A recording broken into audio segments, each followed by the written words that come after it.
Hello guys, welcome to Mouni media. நம்மளோட சேனலில் தினம் ஒவ்வொரு மூவி பற்றின அப்டேட்ஸையும் கான்செப்டையும் பார்த்துட்ருக்கோம். ஸோ இன்றைக்கி நம்ம பராசக்தி அப்படிங்கிற மூவியை பற்றின அப்டேட்ஸை தான் பார்க்க போகிறோம். பராசக்தின்னு சொன்னது பழைய படம் அப்படின்னு நினச்சிடாதீங்க. இந்த படம் நியூ வெர்ஷன். இந்த படத்தில் மிகப்பெரிய நட்சத்திர பட்டாளங்கள் எல்லாம் நடிச்சிருக்காங்க. ஒரு ஹீரோ 2 ஹீரோ இல்லை 3 ஹீரோ இந்த படத்தில் நடிச்சிருக்காங்க. முதல்ல இந்த படம் உருவாகிறதுக்கு தேவையான விஷயங்கள் என்னென்ன அப்படிங்கிறத பார்த்துட்டு போயிடுவோம். ஒரு மூவிக்கு தேவையான விஷயம் direction, production and budget, heroes இவங்க தான். ஸோ ஃபஸ்ட்டு இந்த மூவியை யார் டைரக்ட் பண்ணுறா அப்படிங்கிற விஷயத்த பார்க்கலாம். இந்த பராசக்தி அப்படிங்கிற மூவியை யார் டைரக்ட் பண்ணியிருக்காங்கன்னு பார்த்தீங்கன்னா நம்ம சுதா கொங்கரா தான். இந்த மூவிக்கு யார் ப்ரொடியூஸ் பண்ணியிருக்காங்கன்னு பார்த்தீங்கன்னா ஆகாஷ் பாஸ்கரனோட டான் பிக்சர்ஸ் அப்படிங்கிற ப்ரொடக்ஷன் கம்பெனி தான் இந்த மூவிக்கு ப்ரொடியூஸ் பண்ணியிருக்காங்க. இந்த மூவியோட பட்ஜெட் எவ்வளோன்னு பார்த்தீங்கன்னா 250 கோடி. அடுத்ததான் மூவிக்கு தேவையான விஷயம் என்னன்னு பார்த்தீங்கன்னா மியூசிக் தான். இந்த படத்துக்கு யார் மியூசிக் கம்போஸ் பண்ணியிருக்காருன்னா நம்ம ஜிவி பிரகாஷ் அவர்கள் தான். ஜிவி பிரகாஷ் பார்த்தீங்கன்னா சுதா கொங்கரா டைரக்ட் பண்ணுற 3வது படத்துக்கு மியூசிக் கம்போஸ் பண்ணுறாரு. இந்த படம் ஜிவி பிரகாஷ் மியூசிக் கம்போஸ் பண்ணுற 100வது படம் அப்படிங்கிறதுனால இந்த மூவியோட பேக்ரவுண்ட் மியூசிக் அண்ட் சாங்ஸ் மேலாம் ஃபேன்ஸ் பயங்கர எதிர்பார்ப்போடு இருக்காங்க. அடுத்ததான் நம்ம எதை பற்றி பார்க்க போகிறோன்னு பார்த்தீங்கன்னா இந்த மூவியில் பல கான்ட்ரவர்சிஸ் நடந்திருக்கு. ஜென்ரலாக எல்லா மூவிஸ்லேயும் கான்ட்ரவர்சிஸ் எதில் நடக்கும்னு பார்த்தீங்கன்னா டைட்டிலில் நடக்கும்.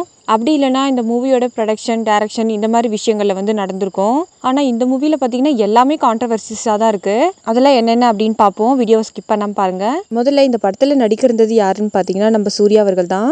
இந்த படத்தை டைரக்ட் பண்ண போகிறதா சுதா கொங்கரா 2023 அனௌன்ஸ் பண்ணிட்டாங்க.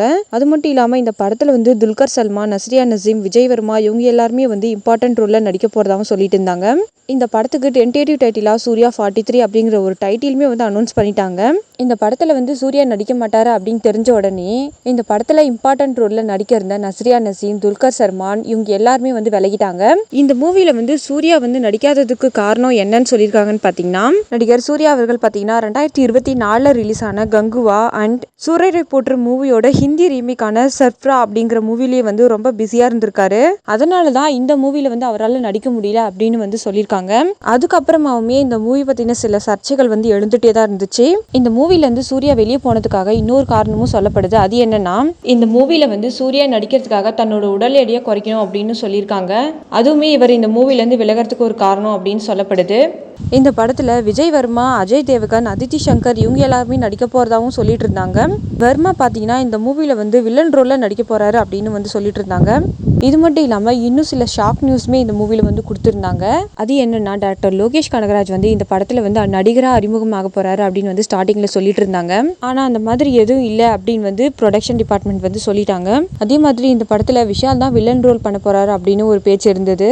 ஆனால் இதை பற்றி விஷால் கிட்ட கேட்டபோது அவர் அப்படிலாம் எதுவும் இல்லை அப்படின்னு சொல்லிட்டாரு. ஸோ இதுக்கு ஒரு ஃபுல் ஸ்டாப் வச்சாங்க. என்னன்னு பார்த்தீங்கன்னா சூர்யாவோட 2D என்டர்டைன்மெண்ட் அண்ட் சுதா கொங்கராவோட மீனாட்சி சினிமாஸ் இவங்க 2 பேருமே சேர்ந்து சூர்யாவோட அடுத்த மூவிக்கு டைட்டில் அனௌன்ஸ் பண்ணிட்டாங்க. அதுதான் புறநானூறு அப்படிங்கிற மூவி. ஆனால் இதுக்கப்புறமே ஒரு சில பேச்சு எழுந்தது. என்னன்னு பார்த்தீங்கன்னா சூர்யா இந்த படத்துலேருந்து விலகிட்டாரு அப்படின்ற பேச்செல்லாம் எழுந்தது. ஆனால் சுதா கொங்கரா இதை மறுத்துட்டாங்க. அவங்க என்ன சொன்னாங்கன்னு பார்த்தீங்கன்னா இந்த படம் வேற கான்செப்ட் கொண்ட படம், நான் எடுக்க போகிற படம் வேற அப்படின்னு சொல்லியிருந்தாங்க. அதுக்கப்புறம் சுதா கொங்கராவும் என்ன பண்ணாங்கன்னு பார்த்தீங்கன்னா வேற ஹீரோவை வச்சு இந்த மூவியை டைரக்ட் பண்ணுறதா டிசைட் பண்ணிட்டாங்க. அடுத்ததாக இந்த மூவியோட டைட்டில் கான்ட்ரவர்சிக்கு வருவோம். அதாவது 1952 பராசக்தி அப்படின்ற ஒரு படம் ரிலீஸ் ஆகியிருந்தது.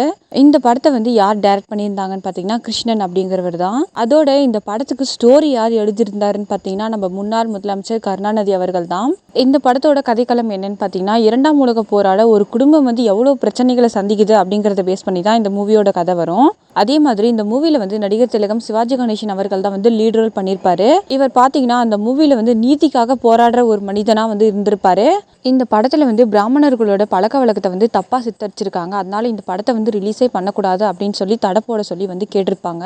ஆனால் இந்த படத்தை யாருமே தடைலாம் போடலை. இந்த படம் ரிலீஸ் ஆகி பயங்கர வெற்றி பெற்றிருந்தது. இந்த படத்தில் நடித்த நடிகர்களோட நடிப்பை எல்லாருமே பாராட்டினாங்க. அது மட்டும் இல்லாமல் இந்த படம் ரிலீஸ் ஆகி 175 நாட்கள் ஓடி சாதனை படைச்சிருக்கு. அதே மாதிரி இப்போ நம்ம தமிழ்நாட்டோட துணை முதலமைச்சராக இருக்கிற உதயநிதி ஸ்டாலின் அவர்கள் ஒரு இன்டர்வியூவில் என்ன சொல்லியிருக்காருன்னா இவருக்கு பிடிச்ச படம் எந்த படத்தை சொல்லியிருக்காருன்னா தன்னோட தாத்தா ஸ்க்ரீன் பிளே பண்ண பராசக்தி அப்படின்ற படம் தான் எனக்கு ரொம்ப பிடிக்கும் அப்படின்னு சொல்லியிருக்காரு. சுதா கொங்கரா டைரக்ட் பண்ணுற இந்த படத்துக்கு பராசக்தி அப்படின்ற டைட்டில் சோஷியல் மீடியாவில் ரிலீஸ் ஆன உடனே நம்ம நடிகர் திலகம் சிவாஜி கணேசன் அவர்களோட நலப்பேரவை தலைவர் சந்திரசேகரன் அவர்கள் என்ன பண்ணியிருக்காருன்னா இந்த படத்தோட டைட்டிலை நீங்கள் யூஸ் பண்ணக்கூடாது, இது வந்து ஆட்சேபனைக்குரியது அப்படின்னு வந்து சொல்லியிருந்தாரு. நீங்க வந்து படத்தோட டைட்டிலை வந்து மாற்றி வச்சுக்கோங்க அப்படின்னு வந்து சொல்லிட்டாரு. நீங்கள் அந்த மூவியோட டைட்டிலை மாற்றுற வரைக்கும் நாங்கள் வந்து இந்த படத்துக்கு எதிர்ப்பு சொல்லிட்டே தான் இருப்போம் அப்படின்னு வந்து தன்னோட அறிக்கை வந்து சொல்லியிருப்பாரு. 1952 ரிலீஸ் ஆன இந்த பராசக்தி படத்தோட டிஸ்ட்ரிபியூட்டர் கம்பெனியான ஏவிஎம் ப்ரொடக்ஷன்ஸ் வந்து அந்த மூவியோட டைட்டிலை வந்து டான் பிக்சர்ஸ்க்கு கொடுத்துட்டாங்க அப்படின்னு வந்து ஒரு அறிக்கை கொடுத்துருந்தாங்க. இந்த அறிக்கை வந்த உடனே படக்குழு வந்து ஓரளவுக்கு நிம்மதி ஆயிட்டாங்க. இந்த பிரச்சனை முடிஞ்சது, இன்னொரு பிரச்சனை வந்து ஸ்டார்ட் ஆயிடுச்சு. அது என்னன்னா, இந்த பராசக்தி அப்படின்ற டைட்டில் ரிலீஸ் ஆன அதே டைமில் அருண் பிரபு டைரக்ட் பண்ண சக்தி திருமகன் அப்படின்ற படத்தோட டைட்டிலுமே ரிலீஸ் ஆச்சு. ஆனால் இந்த படத்தோட தெலுங்கு ரீமேக்காக இந்த படத்துக்கு பராசக்தி அப்படின்னு பேர் வச்சுருந்தாங்க. இதனால் இந்த இடத்துல ஒரு சின்ன கான்ட்ரவர்சி நடந்தது. அதுக்கப்புறம் விஜய் ஆண்டனி வந்து ஒரு அறிவிப்பை வெளியிட்டிருந்தாரு. அதில் என்ன இருந்ததுன்னா, இந்த படத்தோட டைட்டிலை வந்து இவர் ஜூலை 2024 வந்து ரெஜிஸ்டர் பண்ணியிருந்தது சோஷியல் மீடியாவில் வந்து வெளியிட்டிருந்தாரு. உடனே இந்த சக்தி திருமகன் படத்தோட ப்ரொடியூசர்ஸ்லாம் நீங்கள் தான் வந்து கண்டிப்பாக டைட்டிலை மாற்றி ஆகணும், எங்களாலலாம் மாற்ற முடியாது அப்படின்னு வந்து சொல்லிட்டாங்க. அதுக்கப்புறம் பார்த்தீங்கன்னா, விஜய் ஆண்டனி நடிச்சிருக்க மூவிஸோட தயாரிப்பாளர்களும் பராசக்தி படத்தோட தயாரிப்பாளர்களும் 2 பேருக்குள்ளேயே வந்து கான்வர்சேஷன் நடந்துச்சு. அதுக்கப்புறம் வந்து அந்த கான்வர்சேஷனில் வந்து ஒரு முடிவு எடுத்திருந்தாங்க. அது என்னன்னா, ஹிந்தி, கன்னடம், மலையாளம் இந்த லாங்குவேஜஸில் ரிலீஸ் பண்ணுறதுக்கு பராசக்தி அப்படின்ற டைட்டிலை வந்து யூஸ் பண்ணிக்கோங்க, தெலுங்கில் வந்து வேறு டைட்டில் வந்து கிடைக்கும், அதை வச்சுக்கலாம் அப்படின்னு வந்து சொல்லிட்டாங்க. திரும்பவும் ஒரு சில நாளுக்கு அப்புறம் என்ன ஆகுதுன்னு பார்த்தீங்கன்னா, 1952 ரிலீஸ் ஆன மூவியோட தயாரிப்பாளர்களான நேஷனல் பிக்சர்ஸ் வந்து அந்த மூவியோட டைட்டில் ரைட்ஸ் வந்து இன்னுமே எங்ககிட்ட இருக்குது, நீங்கள் வந்து இந்த டைட்டிலை யூஸ் பண்ணக்கூடாது அப்படின்னு சொல்லிடுறாங்க. இவங்க இந்த மாதிரி சொன்னதும் இதுக்குமே ஒரு சொல்யூஷனை வந்து கண்டுபிடிச்சிட்டாங்க. அது என்னன்னா, 1952 ரிலீஸ் ஆன இந்த பராசக்தி மூவி வந்து திரைக்கு வந்து 75 ஆண்டுகள் வந்து ஆகிறதுனால இந்த படத்தை வந்து டிஜிட்டல் முறையில் வந்து ரிலீஸ் பண்ணலாம் அப்படின்னு வந்து ஒரு பிளான் பண்ணியிருந்தாங்க. ஸோ அதனால் இந்த டைட்டில் ப்ராப்ளம் வந்து ஓரளவுக்கு சால்வ் ஆயிடுச்சு. இப்போது இந்த படத்தில் யார் யார் நடிக்க போகிறா, இதில் என்னெல்லாம் நடந்திருக்கு அப்படிங்கிற விஷயங்களை பார்க்கலாம். இந்த படத்தில் வந்து சிவகார்த்திகேயன் அவர்கள் தான் வந்து லீட் ரோல் பண்ணுறாரு. நான் முன்னாடியே சொல்லியிருந்தேன் இல்லையா, இந்த படத்தில் வந்து 3 ஆக்டர்ஸ் வந்து மெயின் ரோல் பண்ணுறாங்க அப்படின்னு. அது யார் யாருன்னு பார்த்தீங்கன்னா, சிவகார்த்திகேயன், அதர்வா அண்ட் ரவி மோகன், இவங்க தான். இந்த படம் பார்த்தீங்கன்னா சிவகார்த்திகேயன் நடிக்க போகிற 25வது படம் அப்படிங்கிறதுனால SK25 அப்படின்னு வந்து ஒரு டென்டேட்டிவ் டைட்டிலை வந்து அறிவிச்சிருந்தாங்க. இந்த டைட்டில் அனௌன்ஸ் பண்ணி நெக்ஸ்ட் மந்த்தே இந்த மூவியோட டைட்டில் பராசக்தி அப்படிங்கறத வந்து உடனே அனௌன்ஸ் பண்ணிட்டாங்க. அதே மாதிரி இந்த மூவில ஹீரோயின் ரோல் யார் பண்றாங்கன்னு பாத்தீங்கன்னா ஸ்ரீலீலா தான். இவங்க வந்து இப்பதான் ஃபர்ஸ்ட் டைம் தமிழ் மூவில வந்து நடிக்கிறாங்க. அதே மாதிரி தேவ் ராம்நாத் அப்படிங்கிறவருமே இந்த மூவில வந்து நடிச்சிருக்காரு. இந்த படத்துல வந்து நடிக்கிறதுக்காக சிவகார்த்திகேயன் வந்து 50 கோடி வந்து சம்பளமா வாங்கியிருக்காரு. இந்த படத்தோட டெஸ்ட் ஷூட்டிங்காக சுதா கொங்கரா வந்து சிவகார்த்திகேயன் கிட்ட தன்னோட தாடி மீசையில வந்து ரிமூவ் பண்ண சொல்லியிருக்காங்க. ஆனா சிவகார்த்திகேயன் வந்து அதெல்லாம் பண்ண முடியாது அப்படின்னு சொல்லி மறுத்திருக்காரு. அது மட்டும் இல்லாம அவர் வந்து ஷூட்டிங் ஸ்பாட்ல இருந்து வெளியே போயிட்டாரு அப்படின்மே வந்து பேசிக்கிறாங்க. இந்த படத்தோட ஒரு ஷூட்டிங் வந்து சிதம்பரத்தில் இருக்கிற அண்ணாமலை யூனிவர்சிட்டியில வந்து எடுத்திருக்காங்க. ஜேவி பிரகாஷ் பார்த்தீங்கன்னா சிவகார்த்திகேயனோட அமரன் படத்துக்கு அப்புறம் 2வது டைம் சிவகார்த்திகேயனோட படத்துக்கு வந்து மியூசிக் கம்போஸ் பண்ணியிருக்காரு. இந்த படத்தோட ட்ரைலர் வந்து 2025 ஜனவரிலேயே வந்து ரிலீஸ் பண்ணியிருந்தாங்க. இப்போ இந்த மூவியோட ட்ரைலரை பற்றி பேசலாம். இந்த மூவியில் வந்து அதர்வா, சிவகார்த்திகேயன், ஜெயம் ரவி இவங்க 3 பேருமே நடிச்சிருக்காங்க. இவங்க 3 பேருமே வந்து வேறு வேறு ரோலில் வந்து பண்ணியிருக்காங்க. அந்த ட்ரைலரில் வந்து த சுப்ரீம் பவர் அப்படின்னு வந்து மென்ஷன் பண்ணியிருப்பாங்க. அதாவது ஸ்டூடெண்ட்ஸோட பவர் என்ன அப்படிங்கிறத ப்ரூவ் பண்ணுற மாதிரி இந்த படம் இருக்கும் அப்படின்னும், ஹிந்தி எதிர்ப்புக்காக போராடி உயிரை விட்ட ராஜேந்திரன் அப்படிங்கிறவங்களோட கதை தான் இந்த படம் அப்படின்னு வந்து பேசப்படுது. இந்த படத்தோட ஒரு ட்ரைலர் சீனில் வந்து சிவகார்த்திகேயனுக்கு ஆப்போசிட்டில் ஜெயம் ரவி வந்து கன் வச்சுட்டு நிற்கிற மாதிரியான ஒரு சீன் வந்திருக்கும். இதை பார்த்துட்டு எல்லாருமே வந்து ஜெயம் ரவி தான் இந்த மூவியில் வந்து வில்லனாக நடிச்சிருக்காரு அப்படின்னு வந்து சொல்லிட்டு இருக்காங்க.